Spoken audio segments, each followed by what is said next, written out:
नमस्कार दोस्तों। ज्योतिष का सफर देखने वाले तमाम भाई बहनों को नरेश गांधी का सादर प्रणाम। ये हमारा 251वां एपिसोड है जिसका नाम है धन वैभव के युग। कुछ लोगों का जन्म धनवान माता पिता के यहाँ होता है, बचपन से ही वह हर तरह का सुख भोगता है, जबकि कुछ लोग बचपन से गरीब माता पिता के यहाँ जन्म लेते हैं। न उनकी पढ़ाई ठीक से होती है, न 2 टाइम का भोजन सही ढंग से मिल पाता है। दूसरों के उतरे हुए कपड़े पहनकर वह बड़े होते हैं। हमारा यह मानना है गरीब माता पिता के यहाँ जन्म लेने में कोई बुराई नहीं होती, लेकिन गरीबी में ही मर जाना ये बुरा है। भगवान ने हम सबको एक जैसा शरीर दिया है, जबकि कोई अमीर और कोई गरीब। ऐसा क्यों? भगवान किसी से भेदभाव नहीं रखते।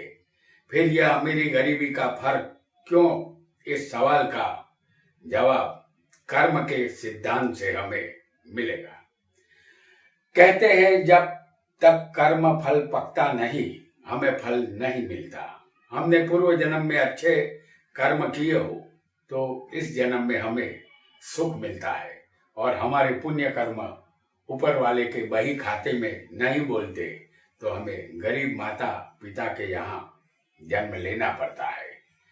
कर्म से हमारा जीवन बनता है, हमारे कर्म ही हमें महान बनाते हैं। और भगवान श्री कृष्ण ने गीता में भी कहा है, तेरा कर्म पर ही अधिकार है, फल पर नहीं। इसी तरह हमारा कर्म रूपी फल पक जाता है तो हमें अमीर घराने में जन्म मिलता है। हमारे पूर्व पुण्य कुदरत के बही खाते में नहीं बोलते तो हमें बचपन से ही गरीबी का सामना करना पड़ता है। लेकिन हमारी कुंडली में धन वैभव के योग बने हो तो हम धनवान अवश्य बनते हैं। आइए जानते हैं कि कुंडली में धन वैभव के योग कैसे बनते हैं। कुंडली में दूसरा स्थान धन का है। दूसरा स्थान और उसका मालिक धनेश बलवान होगा तो धन वैभव मिलेगा। पंचम स्थान शेर सट्टा लॉटरी जुआ का है। यह हमारे पूर्व जन्म का भी ये स्थान है। यदि पूर्व पुण्य हमारा अच्छा हो, कर्म बलवान हो तो भी धन मिलता है। या पंचम का मालिक बलवान होगा तो भी इन रास्तों से धन मिल जाता है। हम आपके लिए मिथुन लग्न की कुंडली यहाँ पर बना रहे हैं।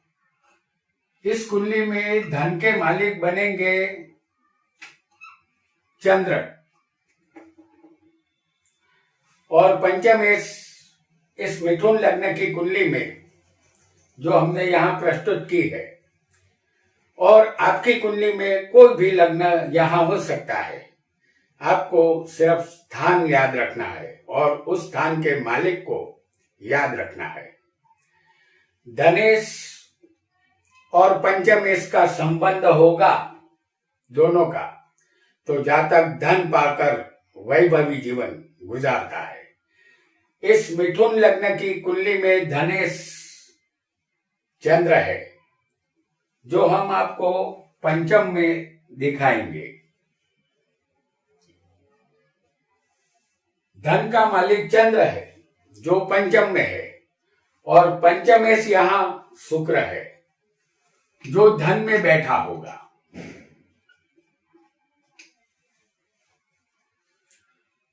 इन दोनों के बीच में परिवर्तन योग बना है। चंद्र शुक्र का परिवर्तन योग शेर सट्टा या जुए से अचानक धन लाभ करवाता है। शेयर बाजार से भी लाभ मिलता है। ऐसा योग जातक को अपने संतानों से भी धन लाभ हमेशा करवाता है, क्योंकि पंचम स्थान संतान का होता है। और संतान और धन के बीच में भी जब परिवर्तन होता है तो संतान जब बड़े हो जाते हैं तो यहाँ ये पिता को भी लाभ करवाते हैं। यदि आपकी कुंडली में ऐसा योग होगा तो आइए एक और योग को भी यहाँ हम समझेंगे। हम फिर एक बार आपके लिए ला रहे हैं मिथुन लग्न की कुंडली। ये फिर एक बार मिथुन लग्न की कुंडली है। धनेश और लाभेश की युति लग्न में होनी चाहिए। जैसे धनेश यहां कौन बनेगा? चंद्र। और यहां पर लाभेश होगा मंगल। धनेश और लाभेश इन दोनों की युति लग्न में होनी चाहिए। तो धनेश यहां चंद्र है और लाभेश होगा मंगल।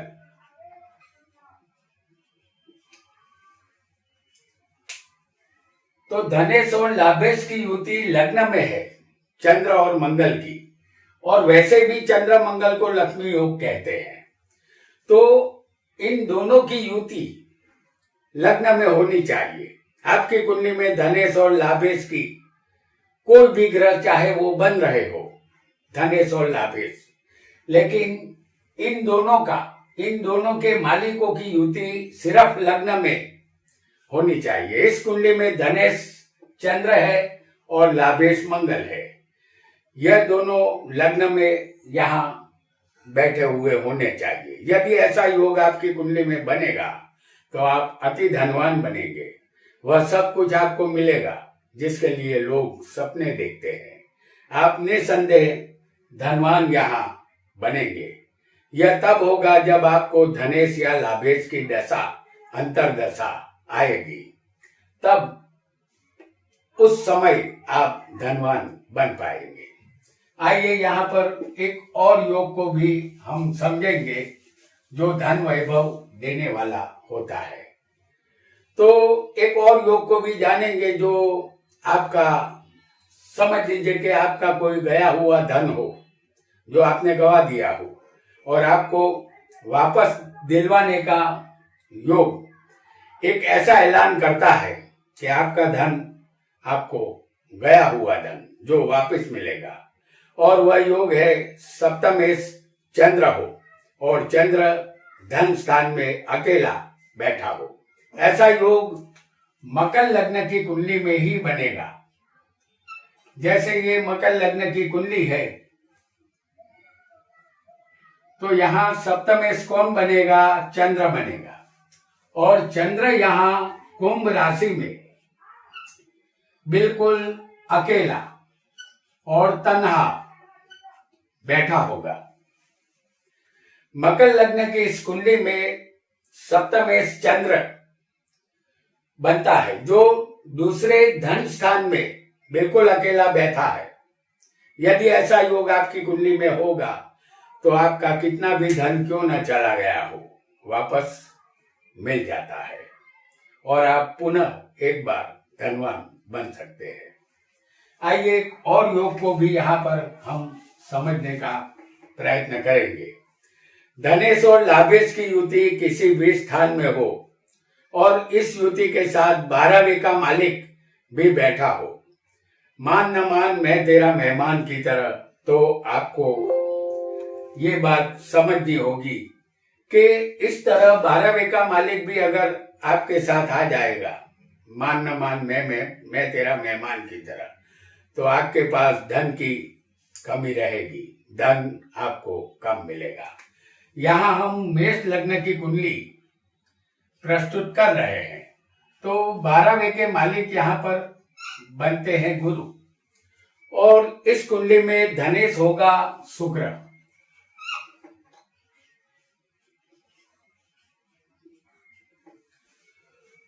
और ये जो, माफ कीजिएगा, धनेश यहाँ होगा शुक्र और यहाँ जो लाभेश बनेंगे वो होंगे शनि। तो हम ये युति, धनेश और लाभेश की युति आपको चौथे स्थान में दिखाने जा रहे हैं।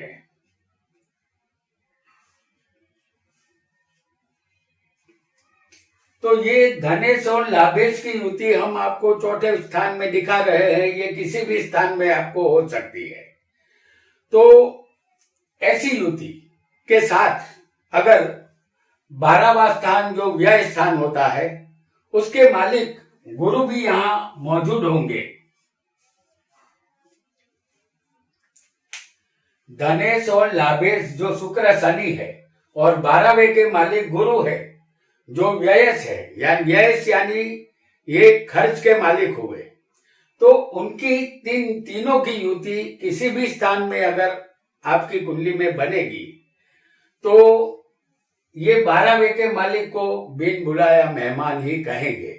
ऐसा योग बनने पर आप पैसे की बचत नहीं कर पाएंगे। पैसे तो आएंगे लेकिन उसे आप बचा नहीं पाएंगे, क्योंकि धनेश और लाभेश के साथ 12वें के मालिक भी आ बैठे हैं। आपके लिए पैसा कमाने से ज्यादा मुश्किल पैसा बचाना होगा। तो ऐसा योग होने पर इंसान पैसा नहीं बचा पाता। आइए एक और योग को भी यहां पर हम समझेंगे। लग्नेश, धनेश और लाभेश तीनों अपने स्थान में स्वग्रही बैठे हो तो ऐसा योग आपको विपुल धन वैभव का मालिक बनाता है। आपका कोई भी लग्न यहाँ हो सकता है। हम यहाँ आपको वृषभ लग्न की कुंडली बना रहे हैं और इस कुंडली में लग्नेश शुक्र होगा जो लग्न में ही बलवान होगा और ये शुक्र स्वग्रही बलवान है। धनेश बुध है जो धन में ही बैठा होगा। ये धनेश भी स्वग्रही बलवान है और यहां पर लाभेश बनेंगे गुरु जो लाभ स्थान में स्वग्रही बलवान होंगे। ऐसा योग आपकी कुंडली में बनेगा तो आप जमीन जायदाद, मोटर बंगला और धन संपत्ति के मालिक अवश्य बनेंगे। आप दुनिया के भाग्यशाली व्यक्ति यहाँ माने जाएंगे। आइए इस योग के बाद धन वैभव का एक और योग को भी हम जानेंगे। बुध गुरु शुक्र के साथ लग्नेश केंद्र में होंगे तो आप बनेंगे धनवान। हम आपके लिए मेष लग्न की कुंडली लाएंगे। मेष लग्न जिसके मालिक है मंगल। इस कुंडली में लग्नेश मंगल है तो ये मंगल हम आपको दिखाएंगे 10वें स्थान में। जो लग्नेश है ये 10वें बैठे होंगे। मकर राशि में मंगल उच्च के होते हैं तो लग्नेश मंगल है जो 10वें होगा और उसके साथ बुध, गुरु और शुक्र भी होने चाहिए। तो हम यहाँ आपको बुध, गुरु और शुक्र को 10वें स्थान में दिखा रहे हैं। लग्नेश मंगल के साथ बुध, गुरु और शुक्र यहाँ 10वें मौजूद होंगे। यदि ऐसा योग आपकी कुंडली में बनेगा तो आपके व्यारे न्यारे हो जाएंगे। किसी चीज की कमी नहीं रहेगी। धन वैभव का सुख अवश्य मिलेगा।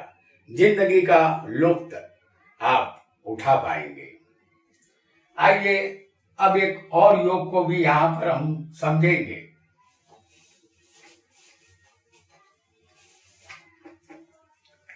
शनि मंगल केंद्र में बलवान हो तो आप बड़े उद्योगपति बनेंगे। किसी कारखाने का या फैक्ट्री के मालिक आप बन सकते हैं। लेकिन आपकी कुंडली में भाग्य का मालिक भी बलवान होना चाहिए। आपके सामने हम फिर एक बार मेष लग्न प्रस्तुत करेंगे। इस कुंडली में शनि मंगल मकर राशि में होंगे। जैसे मकर राशि यहाँ आएगी 10वें स्थान में और इस स्थान में शनि और मंगल दोनों बैठे होंगे। शनि यहाँ स्वग्रही बनता है और मंगल इस राशि में 10वें उच्च का बनता है। शनि स्वग्रही होता है इस राशि में और मंगल मकर में उच्च का होता है। ये दोनों राजयोग कारक बनते हैं। शनि और मंगल यहाँ केंद्र में बलवान है तो शनि यहाँ शश योग बना रहा है और बलवान मंगल केंद्र में रोचक योग बनाता है। इसे पंच महापुरुष योग भी कहते हैं। अब कुंडली में भाग्य के मालिक भी बलवान होने चाहिए। तो यहाँ भाग्य के मालिक होते हैं गुरु, और गुरु यहाँ भाग्य में ही बलवान होकर स्वग्रही बैठे हैं। तो भाग्य से यहाँ गुरु बनते हैं और जो 9वें स्थान में भाग्य में ही बलवान स्वग्रही है। तो यहाँ केंद्र में शनि मंगल बलवान है और भाग्य का मालिक भी भाग्य में बलवान है। यदि ऐसा योग आपकी कुंडली में होगा तो आप प्रसिद्धि और कीर्ति के साथ साथ विपुल धन लक्ष्मी भी प्राप्त करते हैं। ऐसा योग आपको करोड़पति बनाता है। इस योग में भाग्येश गुरु का बलवान होना अनिवार्य है। तो दोस्तों, आज हमने धन वैभव के योग कुंडली में कैसे बनते हैं इसे जाना। आज इतना ही। आपका बहुत बहुत धन्यवाद।